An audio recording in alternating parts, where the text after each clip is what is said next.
Hello, happy innovators. It is time for the music. It is time for the coffee. How you doing? Huh? How you guys doing today?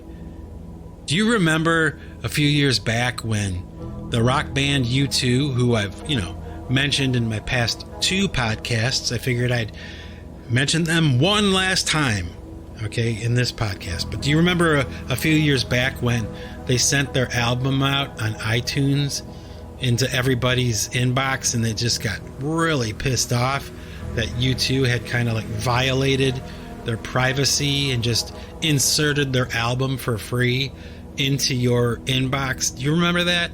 It was like the death knell for that band. I mean, they were at one point in time like the hugest band in the world, and oh my gosh, it would have made so much sense, to get a free album. Oh, how cool. But instead it backfired, like an example of like good intentions, just like totally backfiring. Isn't that hilarious that could happen? Do you remember that? I couldn't believe it. I couldn't believe it happened, and I think that maybe as time goes on, we'll see that really was kind of the beginning of the end for the largest rock band in the world, man. They were huge. And now I hear so many people talking about how much they hate that band. Now, I am different than most other people, and I'm still a fan. I always will be. I'll always be a loyal U2 fan, but I have to admit that lately they've been releasing some pretty wonky stuff, and they just released something new. I think it's called The Song That Saved My Life or something. And oh, brother, I was holding out hope, like I mentioned in the last podcast, holding out hope that, U2 would come back with like this great record that would just rewrite their careers and kind of like demonstrate to the world why they are so great. But that has not happened yet. Certainly not with their latest release. But I'll tell you what, when you go back and you watch some of their earlier performances way back in the beginning of their career, oh my goodness, you can see the magic of what this band used to be. And now they're just a shadow of their former selves, as far as I'm concerned. I can't believe I'm even saying it. But I am. So, anyway, did you ever notice how lately there's all this talk about, racial slurs, right? And like how there's certain words that you can't use and certain things you can't say about certain groups of people, okay? And justifiably so. There are certain things that are just unacceptable. There are some things that shouldn't be said, okay? You should be allowed to say them, but you should know better and you should know not to say them, right? But it's funny to me. What I notice is that there's all these different groups of people standing up, demanding that these names that they have been called, the images of them are removed. These dishonest or like insulting, stereotypical images and names and things that are hurtful, right? Okay, yet for some reason, okay, all the groups, all the people, they're all kind of like protected under this blanket of, hey, you shouldn't say that anymore, okay? But there's the group of people, let's say, that people refer to as like what? Hillbillies or rednecks or whatever. Did you ever notice how it's still okay to call them rednecks? It's still okay to call them hillbillies, and it's still okay to mock their lifestyle. Did you ever notice that? I mean, all across the board, it's like for some reason in the age of all this cancellation and people speaking up and standing up like for their rights, and like they don't want to be referred to this way anymore, right? Yet it's okay for anyone and everyone, as often as you want, and in any manner you wish to attack these people that are genuinely, hardworking people. It's okay to make fun of rednecks and hillbillies. And you know what the thing is that, to be honest with you, right here and right now, it's kind of where I come from. I grew up near a metropolitan city, but right outside my city, there were farming communities, rural communities, and that's where a lot of my family lived. And, they were these undesirables, these hillbillies, these rednecks,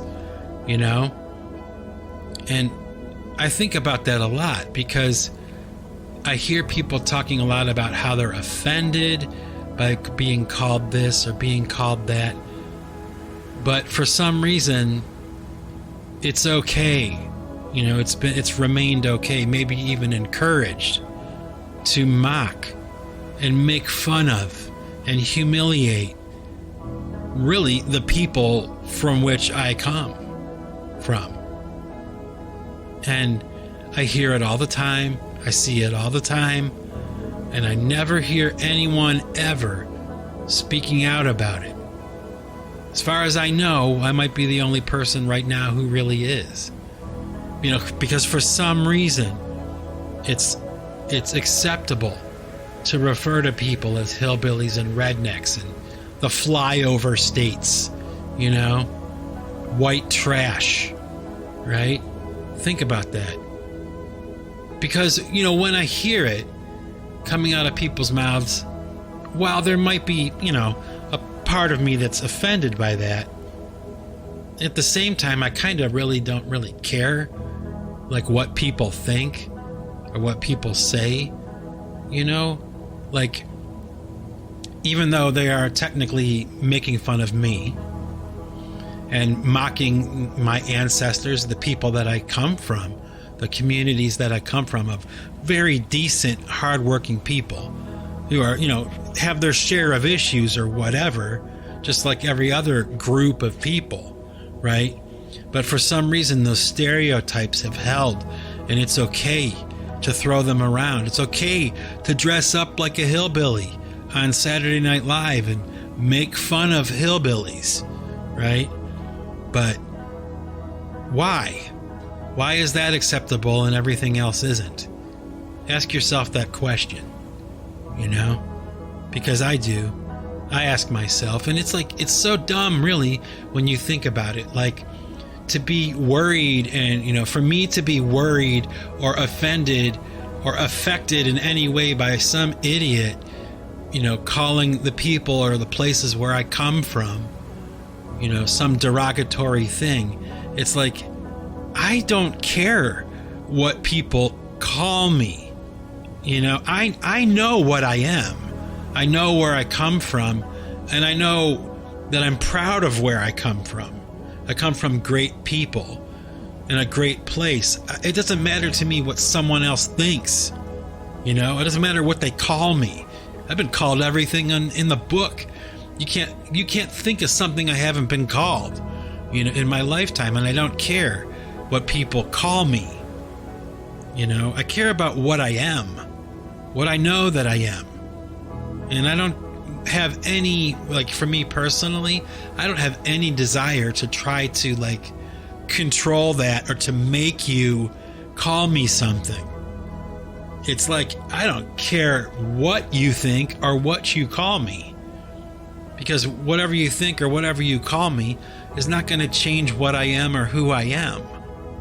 I'm not defined by what you think I am. So you can call me whatever you want. It doesn't matter. It's stupid to even worry or think about that, isn't it? At least that's how I see it. It's kind of I don't care. If someone calls me what, an asshole or what, a hillbilly or whatever you want, I don't care. I don't care. You don't define me. I define me. I know what I am. I know my shortcomings and I know my strengths. I know where I come from. I know what I am. You're not going to tell me what I am. You know, you might tell me what you think I am.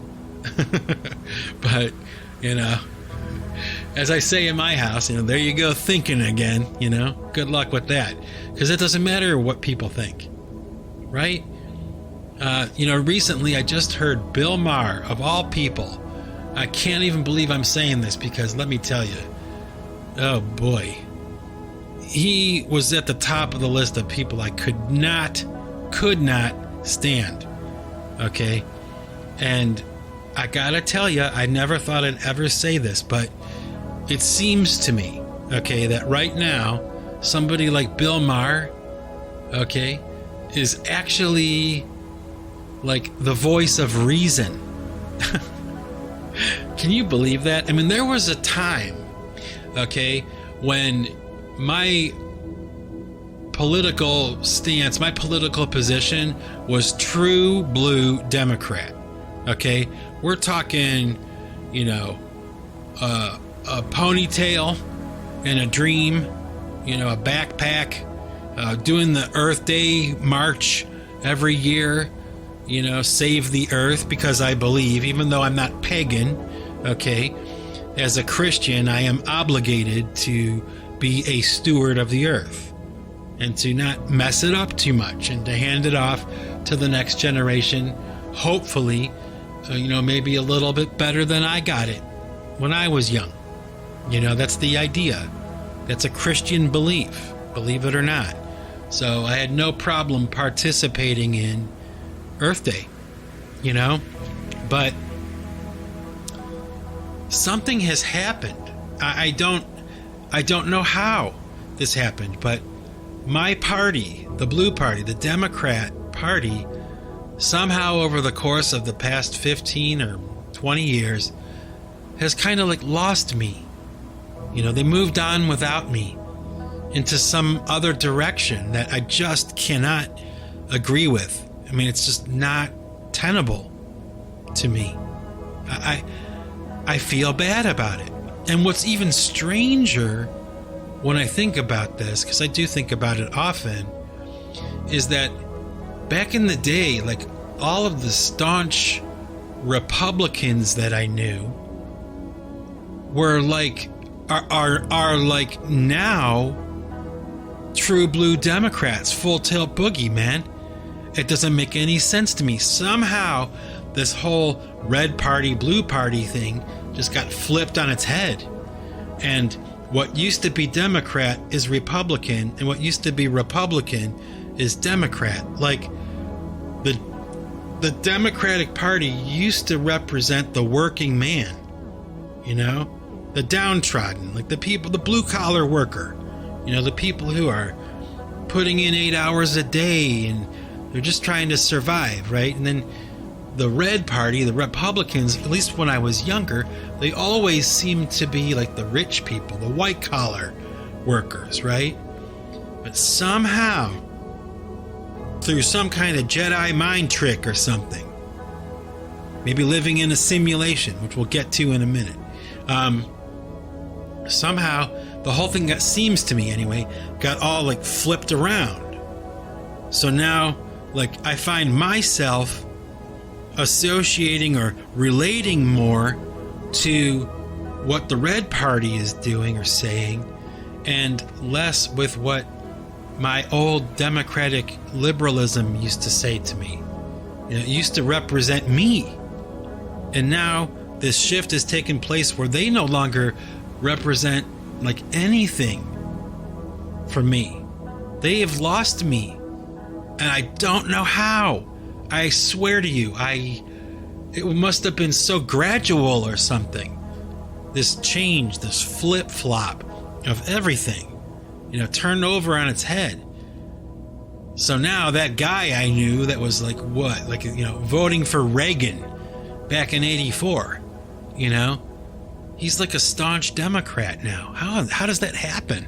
And somebody like me who was true blue, you know, doing the Earth Day march, like, I don't know, I'm watching like the people that Donald Trump represents, and those are like my people. That's where I come from. Like those are the working class people.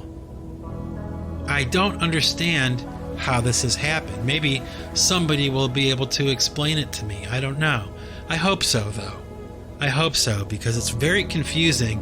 It's very disconcerting. And oh my gosh, like, what the hell is going on? Did you ever ask yourself that question? What a great question, but it's a real one, isn't it? Like, let's all just stop for a minute right now. Just stop. Okay. Now, I'm going to ask you a question. What the hell is going on? Can you tell me what's going on right now? Okay, so you remember the last podcast I released? I was talking about, acting and social media and, how you can't really trust that what you're watching is authentic. You might be watching somebody actually acting. You're reading a script when you're watching the news or when you're watching a video on YouTube or something. Well, are you ready for a thought experiment today? I hope so. I hope you're prepared. I hope you're in the mood for a thought experiment, courtesy of me, Michael Bostwick, from Pipe Choir Records.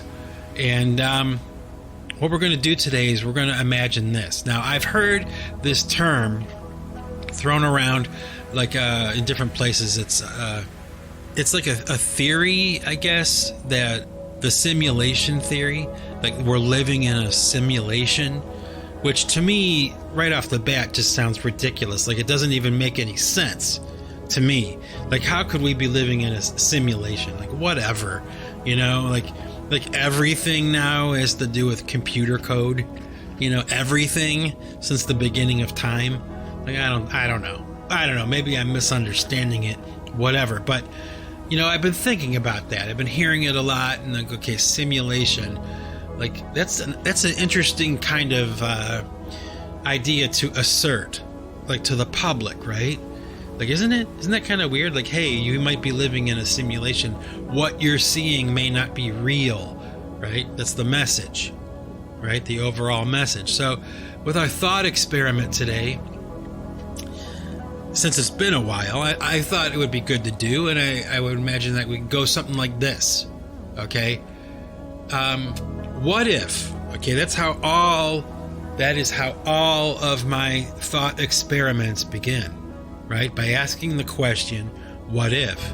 Now, what if, okay, everything we're watching or seeing or hearing on social media, television, YouTube, all the video sharing platforms, what if all of that stuff that we're seeing, or maybe not all of it, let's say, for the sake of this thought experiment, we'll say like maybe 90%.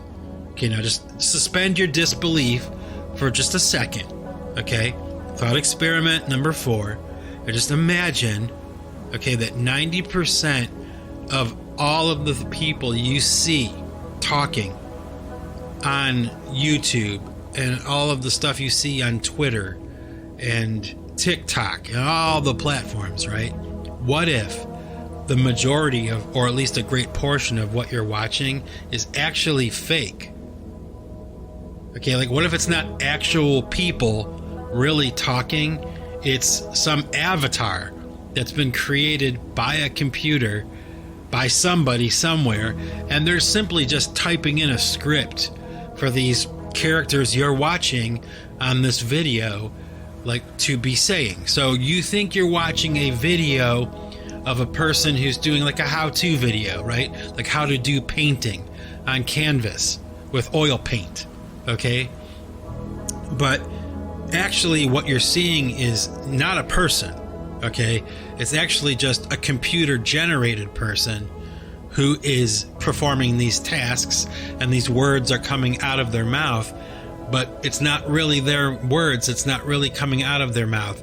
What if the majority of what we're watching is actually a hoax? It's not real. And I'm not just talking about, small little things. What if? Okay, let's just ask that question. What if? Because we're doing that right now, right? We're just suspending our disbelief for just a minute and just thinking, what if Joe Biden is not actually talking? That it's an avatar, it's a computer-generated version of Joe Biden talking. Wouldn't that be strange? Have you ever thought about that when you're watching some of this stuff?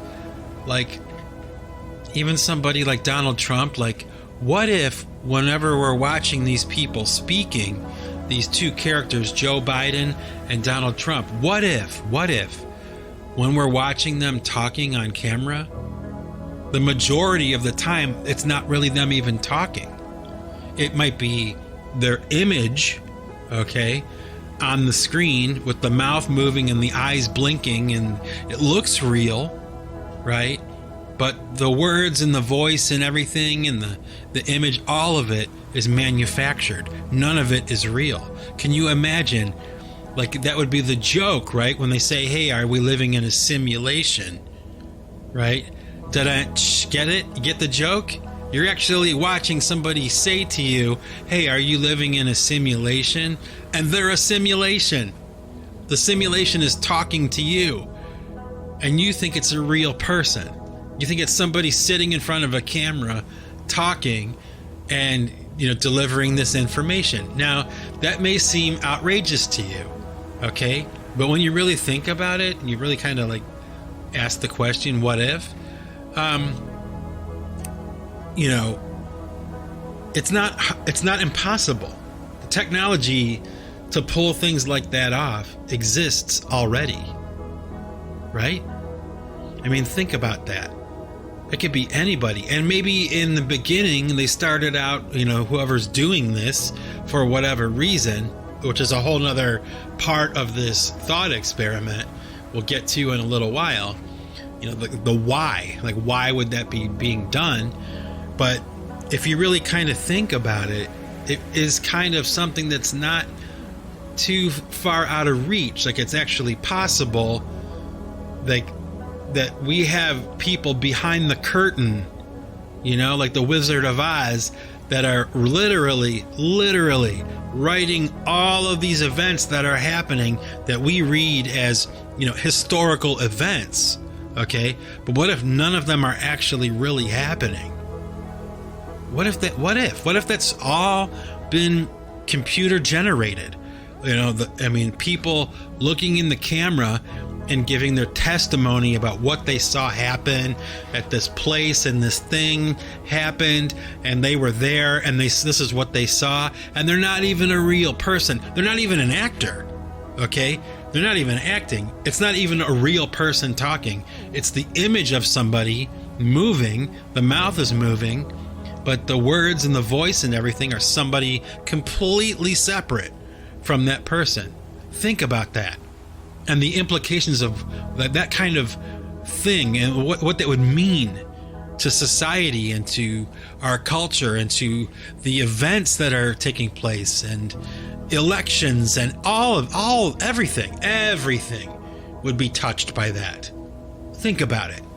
If that is possible. Now, it is possible, okay? The technology does exist. The purpose and the reason is the question, like, why would they do that, right? But right off the bat, I can think of about maybe 5 reasons, that somebody would want to do that, or a group of people, a political party, or, whatever, military operation. It would be part of some larger secret movement or something. Think about that. Think about all the people that we recognize as, famous faces right now, the talking heads, Hannity, Donald Trump, Skip Bayless, anybody you can think of that you see, especially like those smaller, like YouTubers, those influencers, what if they don't even really exist? I mean, think about that. Your favorite YouTube channel, right? Like, think about that. Like, they're not even real people. none of it's real, and what they're saying and what they're doing or whatever is compelling you and me and the guy next to us, to do something or to act out or whatever. That's the idea. Think about that. If there was somebody sitting somewhere, maybe a team of people, that all they do all day long is write the script for the news reports, and there's somebody sitting behind a computer setting up the avatar to be talking for the evening news, and you think it's Sean Hannity, or you think it's, I don't even know. I mean, it could be Tom Brokaw, and it is the face of Tom Brokaw, okay? But it's not really him talking in front of the camera. It's somebody else that is, making the mouth move over this computer-generated face, and someone else's voice, doing the voiceover for the nightly news report. And you watch it and you think, oh, okay, there's riots in Portland, and oh my gosh, look how bad everything is over here. Oh my goodness, all these people died. Did you see that accident? And none of it, not any of it, is real. And how would you even begin to know? Like, how would I even know? How would I know? I can't know, because I'm like just a putz, I'm just a guy. I don't know anything about, computer generated avatars and all that kind of, how that's done, that technology and all that. I don't know about that. I would have to devote my life to it to even begin to know what any of that stuff is about. So let's think about that. You can go very, very far with this thought experiment, if you really kind of let yourself go, you really kind of think about it and all the implications of it, and the purpose and why, the influencing of the human mind and society, not just parts of society, but all of society, and not just in America, but like global. Like if you believe that you're watching, Vladimir Putin give a speech and the speech is outrageous or something, how do you know that he even said those words? How do you even know that he thinks them? What if it was a computer generated version of him, made from what? Millions of hours of tape and film of Putin talking, or maybe it's just completely CGI and they're just that good at it. Because, when you watch some of these movies, it's pretty good. And, whenever they tout that new technology, that face kind of thing, where they can take the face of someone else and put it on, somebody else, and they can make it can animate, it can come to life. Think about that. It's not far from possible that the majority of what we're watching, the majority of what we're kind of taking in as truth and truthful information or truthful testimony from these people may actually be completely fiction, completely fake from top to bottom, and you're just buying it because it looks real. It does look real. Like it fools everyone, right? And let's think about that too, because it's something that I've thought about, this idea with social media and the way things are going right now. When you really think about it, when you step back from all of the noise, okay, all of the Democrat, Republican noise, all of the music, and just all the social media noise. You step back, you remove yourself from it. Whether you realize it or not, every single thing you watch, real or not, avatar or not, every single thing you're watching is testimony based. Think about that. Everything that we're watching and observing right now is testimony based. Like when you go to Facebook and somebody posts what they had for breakfast, it's their testimony to you and to the rest of the world what they had for breakfast. Now, they may not have had that for breakfast. They may not have even eaten breakfast. but they give you the picture. They tell you that that's what they had for breakfast, but it can be totally disingenuous. And you have no way to verify. So, there's the problem with this testimony-based culture, is there really is no way to verify what's going on. Now, somebody may show me a newsreel on YouTube of riots in Portland, okay? And that's their testimony to the world of what's happening in Portland, right? But how do I know that that's even really happening in Portland? How do I know? Me, this guy here, I have no way to verify what's real and what isn't. Unless I get on a plane and I fly to Portland and I find out for myself, right? So every single thing you hear, including this podcast, okay, is testimony based. I am talking to you. I'm telling you that I'm Mike Bostwick. I'm telling you that I'm a musician. I'm telling you that I'm in pipe choir and I make those songs and all the things that, I'm telling you that. That's my testimony to you. And you choose whether to believe it or not. Hopefully you choose to believe it because, I am me. The last I checked, I guess I can pinch myself. Yeah, I'm me. I am me. Actually, I'm going to get a sip of coffee. Hang on.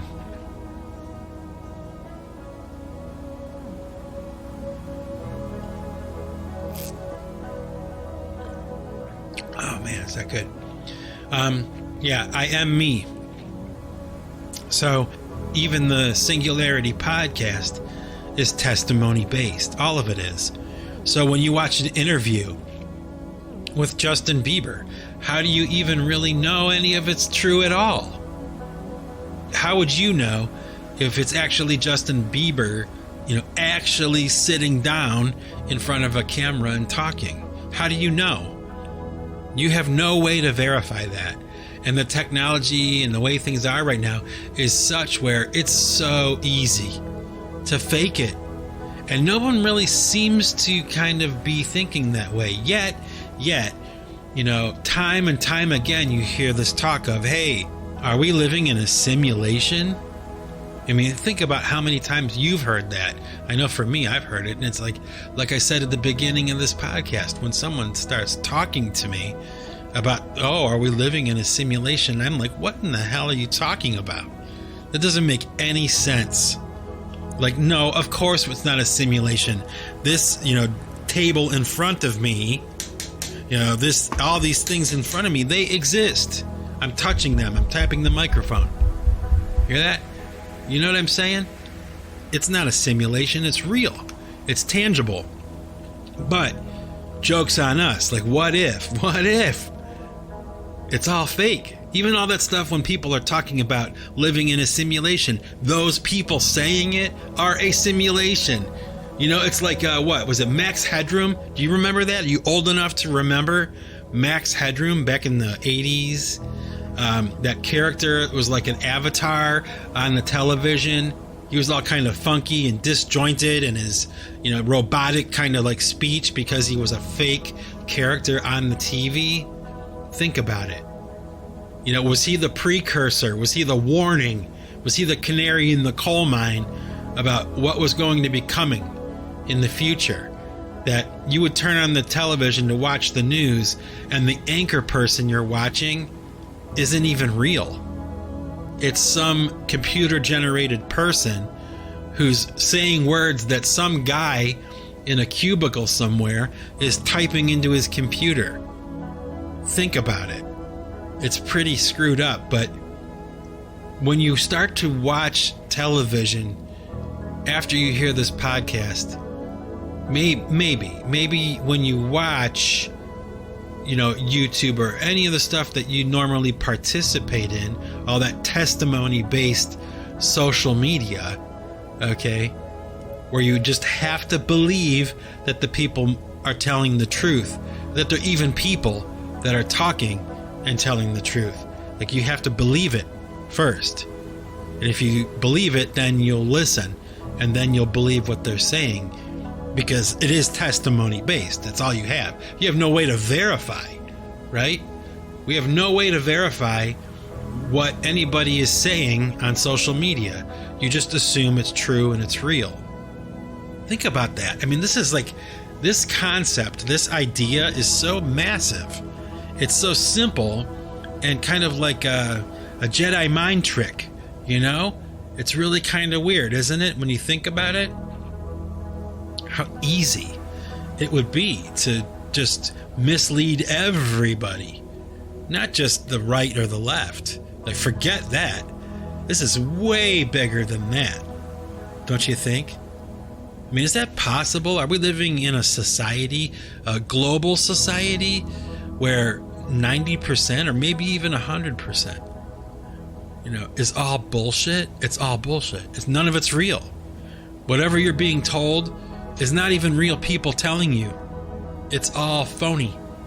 And then, okay, the next question would be, if that is the case, okay, if what we're seeing through this testimony-based media that we're watching all the time, or listening to all the time, like, then what is really going on then? Which harkens back to my last podcast. Like, if this is all fake, or any of this is fake, even if a fraction of it is fake, well, then what's really going on then? Like, what's being hidden or what's being kept from us? Like, if every time you turn on Sean Hannity, he's not even really talking. And whenever you watch Jimmy Kimmel, it's not even really him talking. It's somebody completely fake. It's a computer-generated version of Jimmy Kimmel, or Sean Hannity, or Stephen Colbert, or who else? Donald Trump, or President Biden, or Kamala Harris, Vice President Kamala Harris. What if that's all just fake? We watch the debates, right? We watch the presidential debates. And what if they weren't even really people talking? That was just computer-generated people on a screen talking and like acting like they're in a debate, a political debate. And we watch it and the comments and oh boy, and how it affects things, the outcome of elections and how people feel and what they say, but none of it's real.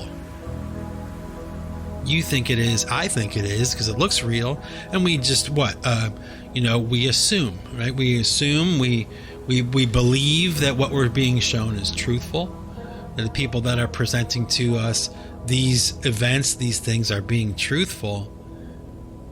But what if they're not at all? What if they don't even exist? Whoa. And think about this too. Like with all this stuff with COVID, with the masks that people are wearing or whatever, think about how much easier it is to fake somebody talking on television when they have a mask over their mouth. Think about that. I mean, anytime you see somebody talking, giving a testimony about whatever they're talking about, it's a testimony, but their mouth is covered and you can't even tell if it's really them talking. Think about how much easier wearing a mask makes it to fake all this stuff. Do you ever think about that? It's crazy, It's not too far from possible. It is possible. It is as crazy as it sounds. I don't know. This thought hit me the other night when I was watching television, and I was talking to my wife about my podcast and what I was saying, pointing at something on the screen saying, hey, look at that bad actor. I mean, they're so stupid. They think that they know how to act and they really don't, but then it's like, well, what if we take it a little bit further? What if none of what we're watching is even real at all? Whoa. Thought experiment number 4. And it just stops me in my tracks. It makes me think. Glenn Beck, is it real? Is that even real? or who else? I mean, you can just name anybody. Think about all the faces that you've seen. Don Lemon. Is Don Lemon even really a person? Or is he just a character, an avatar that we watch on the screen? And he's not even really saying anything. It's somebody else. It's a voiceover person, or maybe a computer-generated voiceover, which would be even funnier, like Max Headroom from back in the day. Maybe I'll leave a link down in the bottom of this podcast for people to go and check out Max Headroom, in case you don't know who Max Headroom is. But the irony, how strange. You hear talk about what predictive programming, and like, oh my gosh, Max Headroom back in the late 1980s, was kind of being shown to us, and we thought, oh, how strange and avant-garde. We had no idea. They were just kind of like showing it to us, like front and center, like shoving it in our face. Like, here's what you're gonna get, so brace yourself. And then, starting God knows when, every single kind of influential testimony we witness, whether it's on, YouTube, Instagram, Facebook, television, NBC, CBS, CNBC, it doesn't matter where you see it, it's fake. And they show all these clips of like all these anchor people from all over the country, and they're all saying the same exact lines. And they go, oh, see how they're reading from a script? It's all the same. Well, what if those people that are reading from the script aren't even really people? You just think they are. They look real, but they're not. Imagine that. Imagine that. How could you prove it? How would we ever be able to verify anything that anybody ever says anywhere anymore? The any, right? How can we believe anything from anyone, anywhere, anymore? You can't. You can't verify anything. There's no way to really know. How do you know, if somebody got stabbed in Orlando, Florida? How do you know? Because someone told you that it happened? What? A reliable source that you trust? Well, what if that reliable source that you trust isn't even real? And what if nobody ever got stabbed in Orlando and, it's all just a bullshit story for whatever reason? Maybe to promote fear, maybe that's the idea, or maybe for ratings, to boost ratings at networks or whatever. Think about it. There's a whole host of reasons why you would fake, and sensationalize any of the news or the testimonies that you're showcasing on your network. Do we live in a time when that's happening? I mean, does it sound far-fetched to you? Really? When you really think about how easy it is and how powerful that would be? That kind of deception would be so massive. You could do all kinds of stuff with that kind of game, with that kind of trick, If the people that were talking and saying things, the testimony to you, weren't even real people at all. They live in a computer. They're a character that was invented by somebody else. Some secret place somewhere, some secret person, maybe a military person, who the military has access to unlimited amounts of cash, right?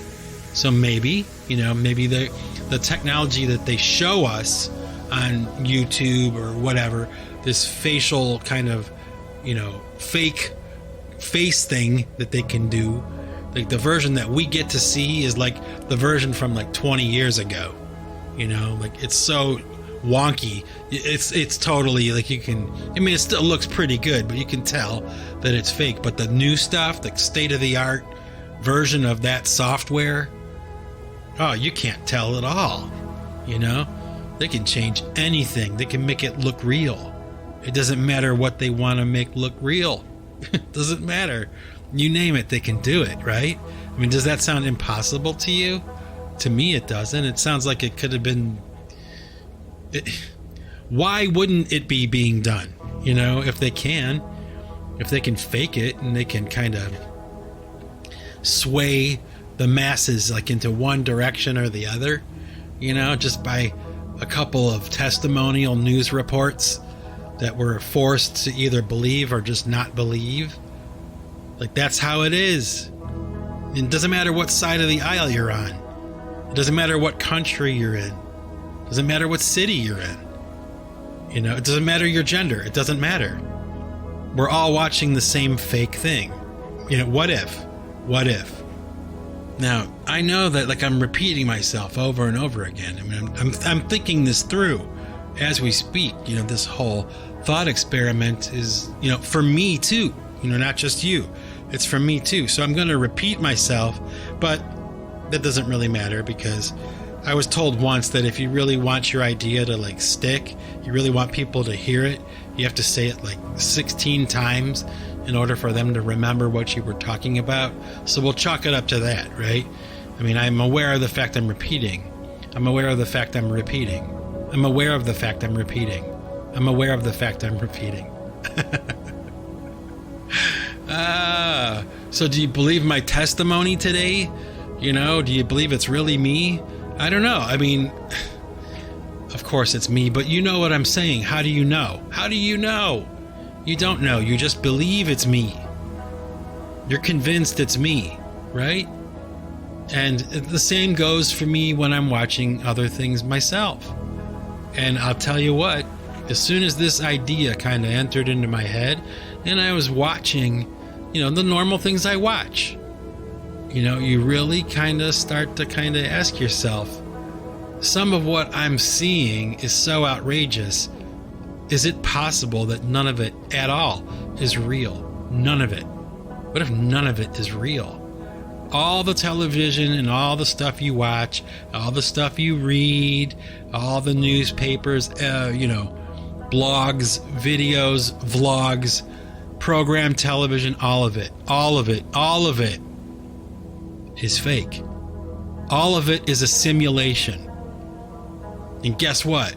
If that's the case, then we are, to a certain degree, living in a simulation, aren't we?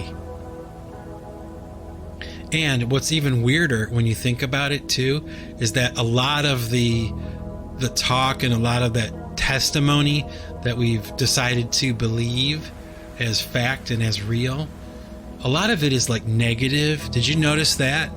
It's never really pushing people in a positive direction. It's always pushing people to the worst, base instinct, human response or, behavior, the worst behavior towards each other, and it works, man. People are so full of hatred for each other right now. And it's ridiculous. It's ridiculous. That amount of hatred and visceral anger, is so unusual and weird. And a lot of times it's uncalled for, Yet that's the message we're sent. That's the message that we're given. Think about that, So anyway, that about wraps up this podcast for this afternoon. I hope that you all enjoyed it. And peace out, everybody. Have a good weekend. Take care of yourselves. Happy Thanksgiving, everybody that's celebrating Thanksgiving this weekend in America. And with that, folks, I'll say this. If you want to keep what you've got to give it away. Take it easy.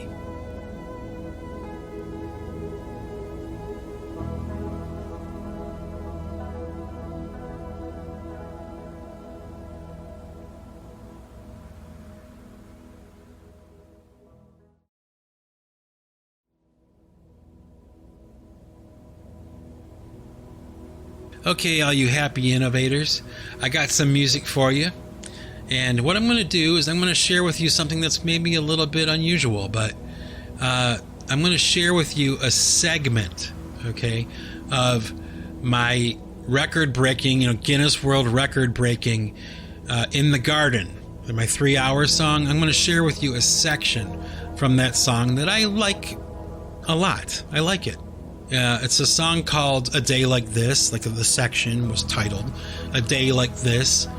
And, it's just one of those things that comes into my mind once in a while. And the other day I was listening to it and, it's pretty cool.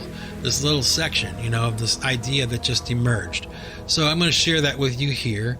And hopefully you'll enjoy it. And hopefully you'll have a good holiday, everybody. You will be hearing from me soon. So without further ado, PC3's section, I don't even know, 8 maybe, section 10 of In the Garden, a track called A Day Like This. Check it out.